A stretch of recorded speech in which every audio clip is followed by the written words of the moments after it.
menerima kritikan usaha dari guru tuh. Aku juga pernah jadi anak terkasih ya. Dan baru ini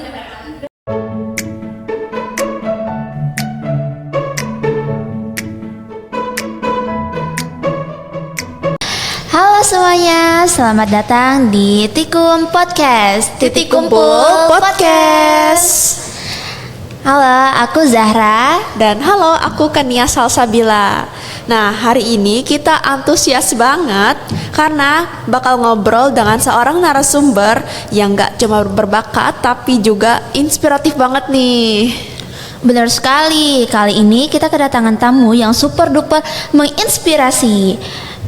Dia ini mahasiswa Prodi Pendidikan Bahasa dan Sastra Indonesia angkatan 2023 yang punya segudang prestasi. Mulai dari menulis prosa dan puisi sampai aktif di dunia literasi. Keren banget kan? Betul, keren banget loh Zahra. Nah, tapi kita nggak hanya bahas tentang prestasi aja nih. Kita juga bakal kupas lebih dalam tentang perjalanan, tantangan, dan juga insight menarik dari Gaby nih. Nah, kalian penasaran kan? Tanpa berlama-lama lagi, yuk langsung kita sambut Gabriela Hutabea. Halo semuanya, halo Zara, halo Kania. Halo Gaby, gimana nih kabarnya Gaby? Puji Tuhan sehat walaupun lagi sibuk sama kuliah. Sekarang kesibukannya lagi apa nih Gaby sekarang? Yang seperti kita rasakan, yang seperti angkatan semester 3 rasakan itu adalah tugas ya. Nah, betul. Masuk ke semester 3 ini tugasnya lebih banyak ya daripada biasanya. Dulu kan masih mungkin nggak masih sebanyak bisa sekarang. di-handle. Iya. Nah, kalau dilihat-lihat kan kamu ini sibuk banget gitu ya. Terus prestasi kamu tuh banyak banget kan di bidang kepenulisan gitu. Nah, apa sih yang membuat kamu tertarik buat mengikuti lomba-lomba puisi itu? Oke, sebelumnya terima kasih untuk pertanyaannya ya Zara ya. Iya. Jadi aku izin untuk menceritakan ya, Iya, menceritakan secara singkat. Pertama-tama aku mengikuti lomba itu sejak aku SMP ya. SMP, kenapa aku mengikuti lomba sejak SMP? Itu ya mungkin karena aku cuma ingin menambah pengalaman aja nih. Kayak aku kan udah nulis puisi tuh dari sejak SMP ya. Semenjak SMP tuh aku ikut lomba, challenge. Tapi ya salah satu jawaban kenapa aku mengikuti lomba itu karena aku ingin menambah pengalaman dan juga menambah tantangan aku nih, supaya aku bisa tertantang dengan mengikuti lomba seperti itu Zara. Keren banget ya kamu merasa tertantangnya itu yang positif gitu ya, bukan yang negatif. Nah, contoh Gaby ya teman-teman. Nah, lalu apa sih yang harus dipersiapkan gitu kalau mau lomba puisi begini? Kalau lomba puisi mungkin adalah suara sih. Kalau lomba baca puisi suara sih ya. Iya, kamu biasanya latihan suaranya tuh bagaimana? Kalau latihan suara mungkin bisa dengan kayak latihan vokal, AIWO gitu.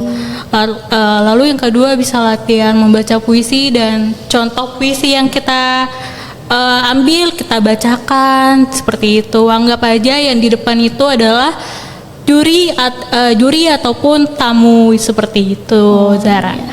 Kau biasanya sering baca puisi karya siapa sih? Karya Hairil Anwar, ya teman-teman. Aku juga Anwar sering membaca puisi itu karena keren dan maknanya tuh kayak terkesan. Ya aku banget gitu. Dalamnya mendalam, Iya, betul. mendalam. Lalu ada nggak sih tantangan-tantangan saat kamu lomba puisi atau pas lagi latihan puisi gitu? Wah, tantangannya ada sih ya. Tantangannya itu karena mengikuti lomba puisi ya. Apalagi lombanya tuh secara offline dan dilihat oleh semua orang ya. Itu adalah keberanian. Ya, karena dalam mengikuti sebuah lomba, salah satunya lomba baca puisi ya. Iya. Itu adalah suara kita tuh harus jelas gitu loh. Nada vokal kita tuh harus jelas, ayuannya harus jelas gitu. Jadi yang pertama adalah keberanian dan juga suara kita atau nada kita seperti itu. Berarti keberanian dan suara ya yang harus Iya. ditekankan dalam puisi. Betul. Kamu ini pernah baca puisi yang panjang gitu nggak? Atau yang paling pendek itu puisi apa gitu? Kalau puisi ada sih. Nah, waktu itu aku mengikuti lomba puisi dari FL2N ya, kalau kamu tahu Oh iya, tuh, aku tahu, dari aku tahu. Perpusnas. Iya, iya. Itu aku ikuti waktu aku SMA. Oh iya. Seperti itu nggak mungkin apa ya? Panjang nggak panjang deh ya. Jadi sampai halaman belakang tuh aku baca tuh. Panjang banget ya. Makanya. Udah kayak prosa. Dan itu tuh aku ikutinya melalui online video ya, Iya. bukan Zoom video.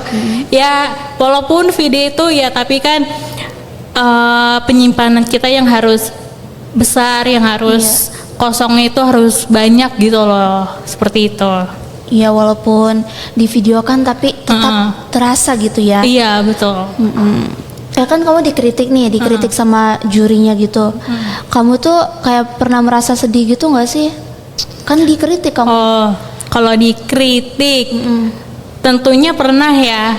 Tentunya pernah, itu adalah salah satu guruku yang kritik aku. Iya. Tapi guruku ini dia kritiknya bukan kayak nggak bikin orang sakit hati, mungkin bikin orang sedih aja. Maksudnya kayak karena latihan kali ya, latihan, jadi mungkin ada kritik Iya. yang membuat aku kayak jadi capek, jadi lelah, jadi mau nyerah. Cuman dengan adanya dorongan dari kepala sekolahku yang mendorong aku, ya guru-guru aku dan juga rantau aku, itu yang membuat aku makin semangat dalam menerima kritikan atau saran dari baik itu guru ataupun teman-temanku, seperti itu. Bagus sih, berarti Iya. ya lingkungan kamu nih positif gitu, mendukung kamu di Iya. bidang puisi gitu ya. Iya. Nah, biasanya kamu nih yang menginspirasi kamu berpuisi gitu atau menulis puisi ini siapa sih?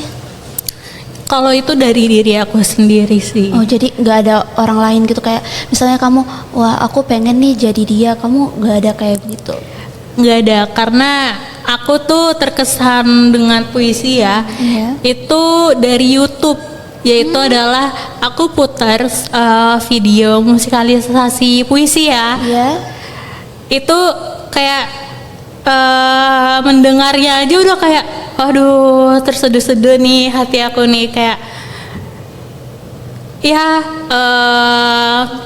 emang enak didengar aja kalau nonton kalau mau mutar video musikalisasi puisi itu dari YouTube atau dari TikTok gitu ya. Iya. Itu ya bikin aku makin senang, makin suka sama puisi, seperti itu. Oh, justru kamu ini tertariknya karena musikalisasi puisi. Iya betul. Oh, tapi kamu pernah nggak musikalisasi puisi begitu? Pernah. Waktu kapan tuh? Waktu apa ya? Waktu aku sekolah SMA deh, SMA atau SMP. Wah. SMP. Oh, SMP udah ada Iya, musikalisasi puisi? udah ada. Oh iya, keren banget sih.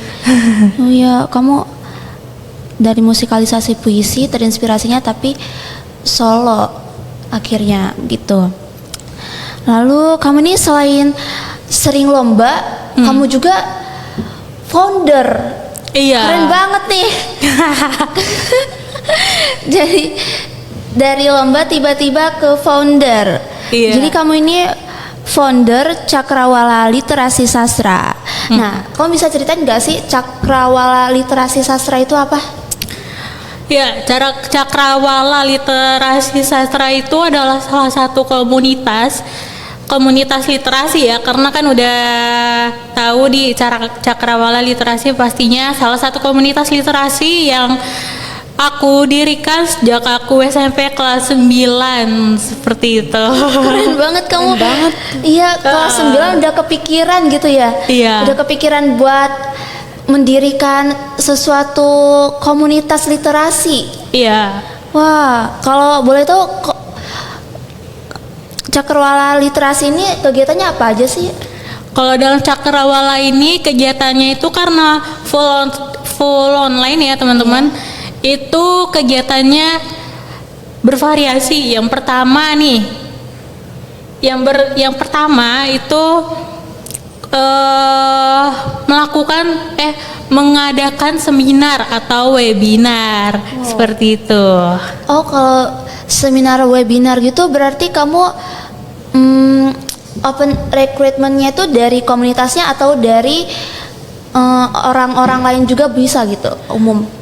Oh, dari orang lain bisa, dari SD, SMP sampai bapak-bapak pun sampai ibu-ibu bisa. Bisa, yang penting dia mau ya. Yang penting berminat.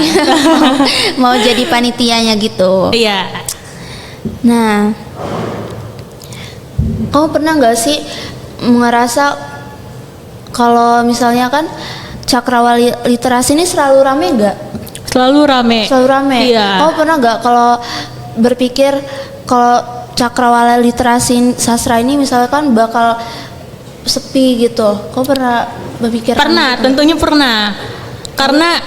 Karena online dan juga karena itu bergerak di bidang literasi ya. Iya. Dan maksudnya kita ngomongnya secara terang-terangan ya. Iya.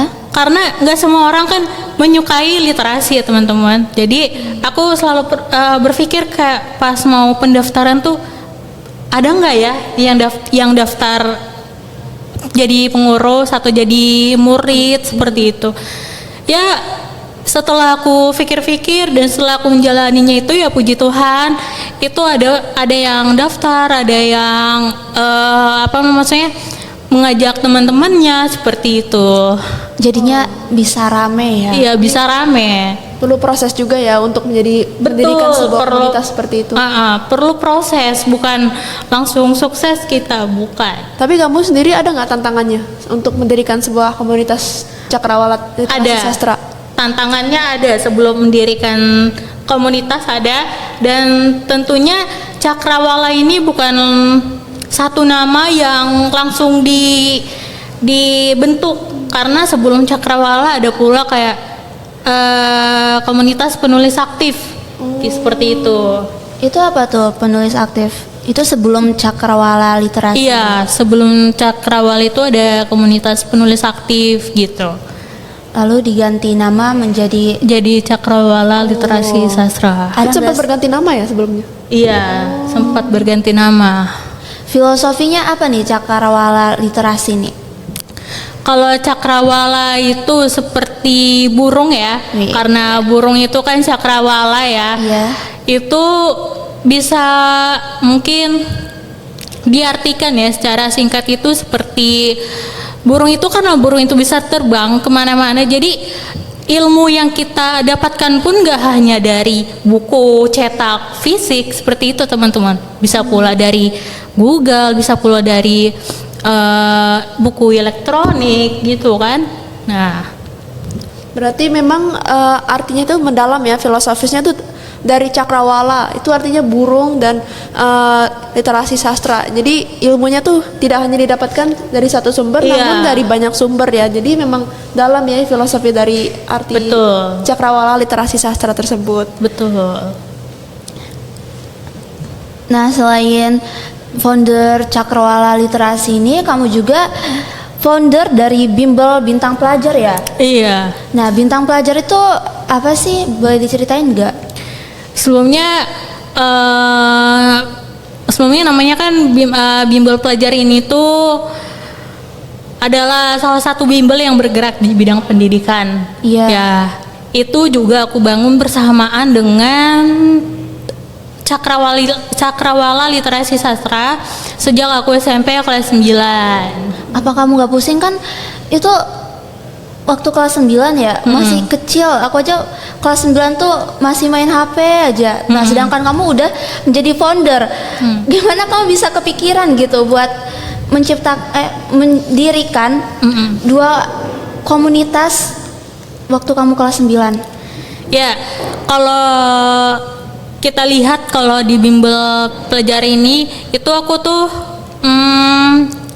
apa ya, bukan langsung terbentuk seperti itu aja ya. Itu berawal dari aku membuat grup. Jadi aku punya 2 nomor telepon ya. Jadi satu nomornya ini tuh buat umum gitu. Bukan untuk khusus buat umum. Itu aku buat grup. Nah, grup itu aku share kemana-mana tuh, siapa yang mau masuk silakan, tapi ada syaratnya seperti itu. Nggak semua orang. Apa tuh syaratnya? Kalau syaratnya nih ya, salah satunya adalah pelajar sekolah. Harus pelajar, Iya. nggak boleh mahasiswa. Nggak boleh mahasiswa. Seperti itu. Terus ya udah, siapa yang sudah masuk harus isi G-form dan udah boleh masuk. Boleh masuk. Ada nggak sih yang udah isi G-form tiba-tiba dia keluar terus dia kayak goib gitu, nggak hadir? Tanpa keterangan. Ada, pastinya ada ya. Sampai bikin maaf aja, sampai bikin orang kayak agak marah atau gimana karena emang nggak ada konfirmasi ya. konfirmasi dari muridnya dan juga nggak ada konsistensi ya dari muridnya sendiri untuk bergabung, berarti ya udah silahkan keluar seperti itu. Kalau bimbel bintang pelajar tuh pengajarnya siapa aja? Kebetulan aku punya kenalan itu pun melalui online ya. Pengajarnya itu dari ya kenalan aku, dan kenalan aku kan mahasiswa ya. Iya. Dari mahasiswa itu ada seperti itu. Ada banyak nggak pengajarnya? Banyak banget. Banyak banget, ih keren banget ya. Keren banget ya. Gimana sih caranya biar bisa dapet relasi yang luas gitu? Iya. Apa? Gimana sih caranya biar bisa dapet relasi yang luas gitu, kan kamu banyak kenalan tuh. Oh, kalau relasi yang luas itu mungkin bisa misalnya Kania join di grup komunitas, mungkin bisa saling berteman, saling berkomunikasi dengan mereka seperti itu. Karena aku juga melakukannya seperti itu sih. Oh, jadi komunikasi gitu ya? Iya, Minta kenalan adanya dulu. komunikasi bisa membuat kita menjadi memperbanyak relasi gitu, teman-teman. Jadi kamu ini aktif banget ya. Aktif. Keren banget Gaby, ya ampun. Keren banget. Nah, selain itu kan Gaby ini juga nggak kalah menarik. Ada buku antologi puisi yang kamu buat ya? Iya. Itu keren banget loh. Gimana sih kamu bisa bikin buku antologi puisi? Caranya. Iya, caranya gitu. Bagaimana prosesnya gitu? Kamu bisa membuat sebuah buku yang fenomenal gitu. Oke. Karena caranya itu ya mungkin aku ini sih ngambil referensi tentunya sesuai dengan tema yang sudah ditentukan ya teman-teman. Nah setelah itu aku cocokin nih, mana cocok nggak nih kalimat ini ke sini seperti itu. Namun kalimat yang sudah ada di contohnya ini nggak bisa kita langsung copy paste ke puisi yang mau kita buat dong. Tentunya masih banyak kata-kata atau masih banyak kata-kata yang bermakna ya, satu makna dengan kata ini tuh yang bisa kita masukkan ke dalam puisi tersebut. Dan juga dalam membuat puisi antologi itu kan tentunya ada beberapa yang membutuhkan kayak persyaratan harus 4 baris, harus pokoknya ketentuan yang harus kita ikutin itu yang membuat aku mungkin lebih tertantang ya, lebih tertantang karena dengan adanya puisi antologi ini membuat aku menjadi sangat suka, karena aku sukanya tantangan gitu loh. Jadi secara singkat ya, kalau caranya itu yang pertama itu aku mencari referensi. Yang kedua, yang terakhir itu ada menyesuaikan puisi yang contoh puisi yang aku ambil sesuai dengan puisi yang aku buat seperti itu. Wah, jadi memang ya untuk membuat sebuah antologi ada tantangannya ya, dan Ada tantangan. Gaby juga senang tantangan, jadi cocok banget buat membuat buku antologi ya. Iya. Ya, Zahra ya. Iya. Nah, selain itu juga Susah nggak sih bikin antologi puisi ini? Apalagi kamu kan sendiri ya. Itu antologinya berarti kamu doang gitu, karya kamu saja? Atau ada penyair-penyair lain nih? Ada penyair-penyair lain. Bakal nanti digabung menjadi satu buku. Di dalamnya yaitu adalah seluruh penyair. Kebetulan aku juga pernah mendirikan penerbit ya. Oh, apa tuh? Dan Baru nih teman-teman. Dan di rumah aku punya buku antologi. Dan itu bukan buku antologi aku, Iya. tapi buku antologi yang aku terbitkan dan aku serahkan kepada teman-teman yang mengikuti antologi seperti itu. Wow, keren banget. Jadi game ini penyelenggara ya? Iya, penerbit, kegiatan penyelenggara. antologi puisi. Penyelenggara, betul. Wah, keren banget. Namanya apa sih penyelenggaranya? Penyelenggaranya apa ya?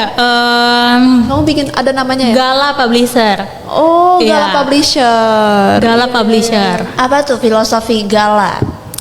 Kalau Gala Publisher ini mungkin karena sudah tidak berjalan ya, karena ada satu kendala yang kita berdua, karena aku kan ada satu partner yang lain yang pernah kita alami itu adalah satu kendala ya. Jadi sampai sekarang ini untuk filosofinya belum kami pikirkan. Kami hanya baru Membuat namanya. iya menciptakan namanya doang dan juga mencari pengurus atau karyawannya seperti itu. Jadi terlintas saja ya tiba-tiba Gala gitu. Iya, tiba-tiba gala bunga matahari dong ya. Iya. Jadi Gala. Nah, susah nggak sih buat nerbitin antologi tuh? Nyatak-nyataknya gitu kan? Iya, kita harus kalau jadi penerbit ya susah sih, harus membagi hasilnya juga kan sama karyawan pengurus lain. Susah sebenarnya. Harus mempromosikan ke teman-teman yang lain supaya beli bukunya ini, supaya beli buku yang sudah mereka terbitkan seperti itu. Susah sebenarnya. Iya, Nggak selain gampang ya. Nggak gampang. selain ini jangan-jangan kamu jadi founder lagi. Kan udah 3 nih teman-teman. Cakrawala, lalu Bimbel, lalu ini terus Gala. Ada lagi nggak nih Gaby yang kita belum tahu? Soalnya yang aku tahu cuma 2 doang nih teman-teman. Ada lagi nggak sih Gaby? Nggak ada sih. Udah nggak ada. Udah stop ya. Udah stop. Kayaknya teman-teman juga bosan nih mendengarkan aku sebagai founder mall ya. Gak apa-apa. Ini sangat menginspirasi soalnya Benar, dari kelas menginspirasi 9. banget. Keren banget emang Iya si deh. Gaby. Oke deh. Nah, kalau boleh tahu kan kamu kayak dari tadi tuh pendiri gitu kan. Nah, apa sih yang menginspirasi kamu buat menjadi pendiri gitu? Menginspirasi aku sebenarnya, aku mau bagi ilmu aja sih kepada teman-teman semua. Karena kayak misalnya nih ya, kalau dalam bimbel pelajar kayak kenapa ya kalau untuk mengejar pendidikan, untuk mendapatkan suatu ilmu saja, secuit ilmu aja tuh harus bayar mahal-mahal. Kenapa ya kayak gitu? Iya. Jadi di bimbel ini tuh dari awal itu aku mengadakan les, baik itu UTBK, CPNS, baik itu UTBK, CPNS, sama les untuk anak-anak TK, SD pelajar itu sampai SMA. Itu aku adakan secara gratis. Sampai sekarang aja ada yang DM di Instagram, "Kak, kapan mengadakan bimbel ini secara gratis? Kapan, Kak?" Ya, tapi di balik itu semua ada dampak negatif ya yang aku alami.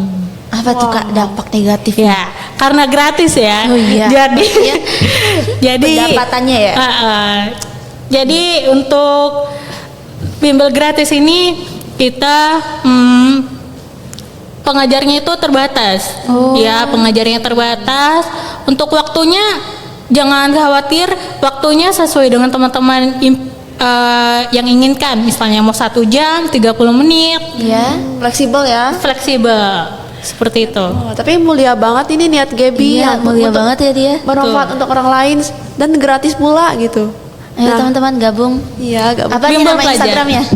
Nama Instagramnya adalah Bimbel Pelajar. Cari aja. Jangan lupa di follow ya teman-teman. Iya, oke deh mungkin Nah kan kamu dari tadi nih sering ikut lomba, terus tuh jadi founder juga. Nah, bagaimana sih kamu menyeimbangkan antara akademik dengan kegiatan-kegiatan kamu tadi untuk meraih prestasi gitu? Oke, menyeimbangkan yaitu salah satunya aja ya, salah satu kuncinya memprioritaskan ya, memprioritaskan kuliah gitu. Oh, jadi tetap kuliah nomor satu ya Satu. kawan-kawan. Komunitas ya. Kuliah nomor 1. Ya, soalnya si Gaby juga sudah punya karyawan gitu. Nah, yang terakhir nih, boleh nih nyampein closing statement dari kamu. Oke, apa tuh? Oke. Kayak gimana tuh closing statement? Ya, Atau semangat kata-kata iya semangat buat menginspirasi teman-teman nih. Soalnya Gaby dari kelas 9 udah jadi founder, sering ikut lomba juga. Ayo Kata-kata Oke. penutup untuk hari ini. Kata-kata penutup atau closing statement itu bagi teman-teman pemuda-pemudi yang dimanapun kalian berada, menuntut ilmu itu tidak harus membayar dengan uang ya teman-teman. Jadi bagi teman-teman yang ingin menuntut ilmu bisa bergabung di Bimbel Pelajar, dan juga bagi teman-teman yang menyukai dunia literasi bisa bergabung di Cakrawala Literasi Sastra. Jadi tetap semangat dan jangan pernah menyerah. Wah, keren banget.